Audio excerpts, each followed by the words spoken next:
Venir étudier en France est toujours une belle opportunité pour tout étranger qui souhaite découvrir de nouvelles choses et se former. Face à de nombreuses péripéties qu'ont subies différents étudiants de par le monde, je décide à travers cette nouvelle vidéo de te partager la réalité des études en France, la réalité de la vie en France. Parce que je constate également qu'il y a beaucoup d'étudiants, quand ils viennent se former en France, ils sont, à prime abord, surpris d'être confrontés à un décalage entre ce qu'ils ont imaginé et ce qu'ils constatent sur le terrain. Tu es certainement intéressé par ce que j'ai à te dire. C'est juste après le générique.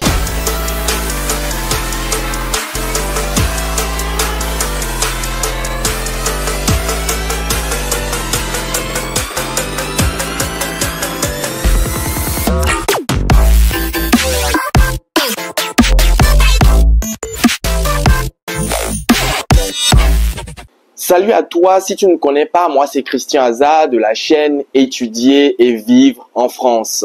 Si tu n'es pas encore abonné à cette chaîne, erreur, fais-le tout de suite, même si tu ne comptes pas étudier en France, car je partage de nombreuses informations, de nombreuses astuces intéressantes qui vont t'aider à coup sûr dans ton quotidien d'étudiant ou de jeune salarié.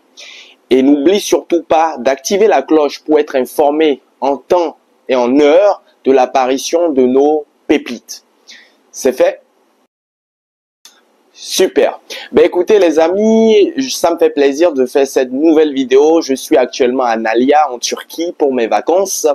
Pour un peu souffler, respirer, c'est très important. N'hésitez pas à voyager, peu importe où vous êtes. En Afrique, en Asie, en Europe, il faut voyager. C'est très enrichissant. Aujourd'hui, j'ai la grande forme et c'est pour cela que je suis aussi tonique, énergique, pour vous partager ces informations qui, à coup sûr, je suis sûr, vont vous aider dans votre prise de décision pour poursuivre vos études dans l'Hexagone. Sans plus tarder, on commence. 1. La solitude. Bien évidemment, en arrivant en France, si tu n'as pas d'amis, tu n'as pas de connaissances, la première difficulté majeure par laquelle tout le monde passe est la solitude. Tu seras tout seul, tu vivras tout seul tes difficultés, tu auras du mal dans un premier temps à te faire des amis parce que généralement les étudiants arrivent quelques semaines avant les études pour s'installer.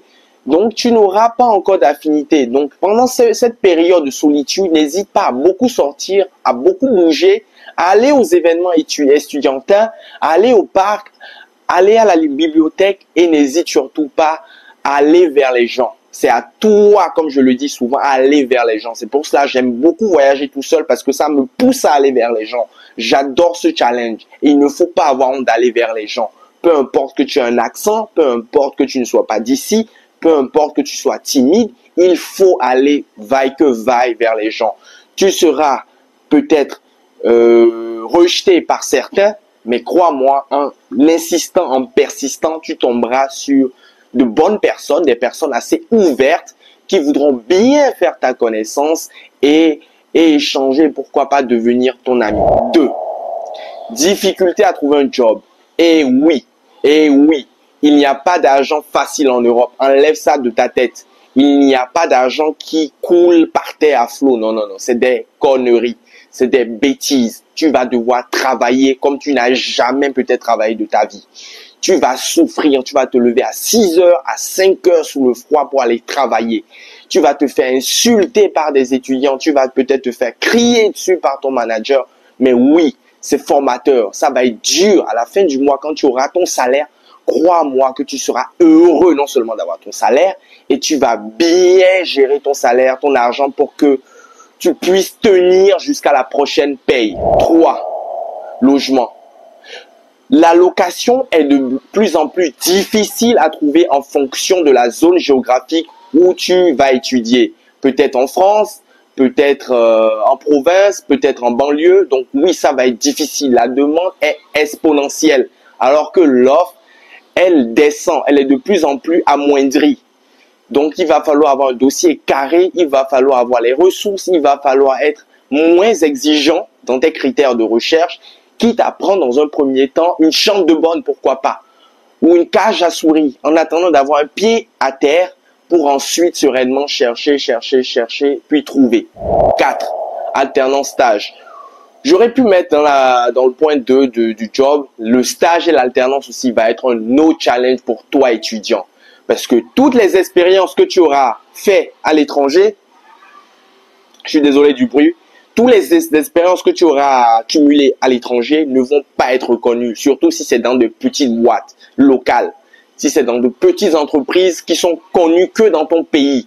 Donc, tu es comme, aux yeux d'un recruteur français, tu es comme un jeune diplômé.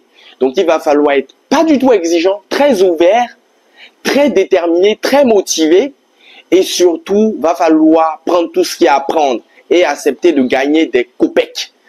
L'arrogance n'est pas admise, surtout quand tu cherches ton premier stage. Il faut vraiment tout prendre. Tout ce qu'il y a à prendre, tu prends. Et une fois que tu auras eu ton premier stage, là ensuite, tu accumuleras de la confiance, tu comprendras mieux l'organisation, la mentalité, la société française. Et au fil du temps, tu gagneras, comme je l'ai dit, et tu pourras être un peu plus exigeant. Mais dès le départ, aucune exigence. Sois humble. Sinon, tu vas rester sur le carreau, sans expérience aucune jusqu'à la fin de ta formation. 5. Style de vie. Le style de vie sera totalement différent de ce que tu as pu connaître jusque-là. Les gens sont rapides, les gens sont individualistes, les gens sont limite méchants, les gens sont pas bienveillants, les gens courent, les gens sont stressés, il y a des horaires à respecter, il y a du temps à prévoir pour les transports, il y a bref, il y a tout un ensemble de choses qui sera totalement différent. Il va falloir être dynamique, avoir une forte capacité d'adaptation pour vite être immergé et que la mayonnaise prenne. Donc les réveils à -10 pour aller au boulot, ça ne sera pas possible en fonction de ta zone géographique.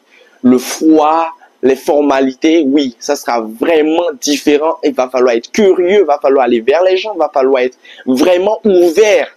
Parce que si tu restes dans ton coin, ce sera tant pis pour toi. 6. Les charges. Et oui, la France, non seulement c'est le pays d'Europe le plus taxé, mais comme dans tout pays développé, il y aura de nombreuses charges. Tu auras l'assurance, tu auras la taxe des ordures ménagères, tu auras la mutuelle, tu auras les inscriptions, tu auras le transport, tu auras l'électricité, tu auras l'internet, que sais-je. Il y a tout un ensemble de charges auxquelles tu seras réellement confronté.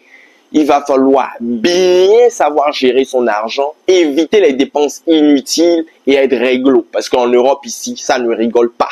Tu auras des relances sur des relances et à un moment donné même, la dette sera majorée. Donc, sois conscient de cela, que tu auras beaucoup de charges. Et oui, mon grand, va falloir vraiment travailler, jobber, être fort. 7. Mentalité. J'aurais pu mettre également la mentalité dans le style de vie. Mais la mentalité, comme je l'ai dit, sera vraiment aussi différente. Les gens sont très individualistes. Les gens s'en foutent de ta difficulté. Ils peuvent voir même une jeune fille en train de se faire tabasser. Les gens ne vont pas réagir à 95%. Donc, sois conscient que tu es seul face au monde. Tu es seul face à ta vie. Il faudra absolument compter que sur toi-même. Les gens viendront te parler que par intérêt. S'ils n'ont rien, ils sentent qu'ils n'auront rien de toi, ils ne vont même pas venir parler avec toi. Donc, sois conscient de cela. C'est pour ça qu'il est important de savoir se tenir, de savoir se comporter, de savoir comment demander, de savoir comment poser des questions. Parce que des fois, malheureusement, dû à notre éducation, on a certaines maladresses, on a certaines façons de faire, certaines façons de demander qui malheureusement te catégorisent dans le type de personne qu'on n'a pas envie de côtoyer, qu'on n'a pas envie de connaître. Néanmoins, malgré ces différents points qui peuvent te sembler négatifs et qui peuvent te faire peur, moi, la France, personnellement, à travers tous ces points négatifs, m'ont permis de mûrir, de grandir. Je suis très, très fier d'avoir vécu cette expérience en France et de toujours la vivre.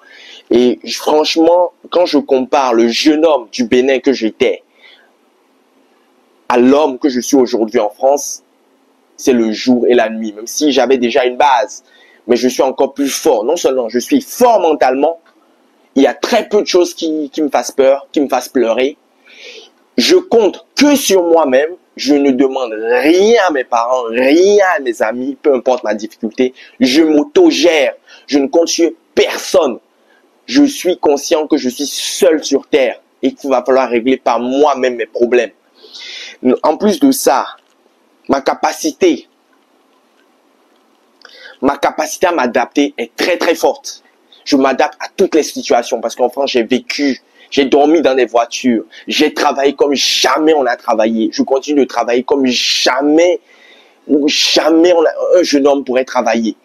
J'ai fait des jobs incroyables. Et ça m'a mûri, ça m'a fait grandir.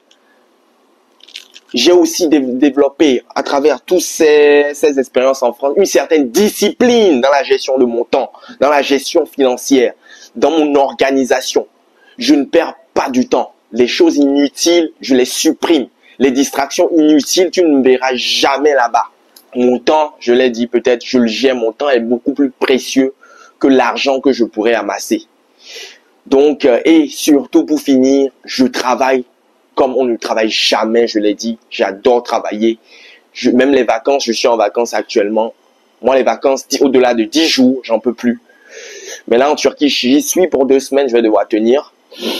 Mais voilà. Il faut, et aussi, j'ai compris que pour pouvoir vraiment bien travailler, il faut aimer ce que tu fais. Si tu n'aimes pas ce que tu fais, n'hésite pas à changer.